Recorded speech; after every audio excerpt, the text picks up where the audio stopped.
পায়ের গোড়ালি ব্যথা হলে কি করবেন? তা পায়ের গোড়ালি ব্যথা হলে তা একটা কারণে হয় না, নানা রকম কারণ থাকে যে পায়ের গোড়ালি ব্যথা। তা পায়ের গোড়ালি ব্যথা হলে আমরা হয়তো আপনি রাত্রে শুয়ে আছেন, সকালে ঘুম থেকে উঠলেন, হাঁটতে গিয়ে দেখলেন যে পায়ের গোড়ালিতে প্রচণ্ড ব্যথা।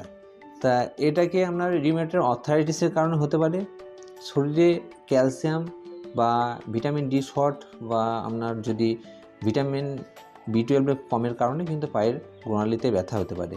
বা অনেক সময় ইউরিক অ্যাসিড বেশি থাকলে বা কোলেস্টেরল বেশি থাকলে বা আপনার সুগার যদি বেশি থাকে, সুগার লেভেল বেশি থাকে, বা আপনার যদি দেখবেন যে থাইরয়েডের মতো সমস্যা থাকে, তাহলে সেক্ষেত্রে কিন্তু পায়ের গোড়ালিতে ব্যথা হতে পারে।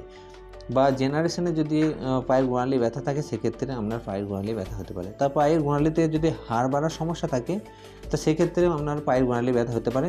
যদি আপনার এই সমস্যার কারণে যে পায়ের গোড়ালি ব্যথা থাকে, তাহলে আপনার অবশ্যই ডাক্তারের পরামর্শ নিয়ে সঠিক ট্রিটমেন্ট করলে আপনার পায়ের গোড়ালির সমস্যা থেকে আপনার সম্পূর্ণভাবে মুক্তি পেয়ে যাবেন।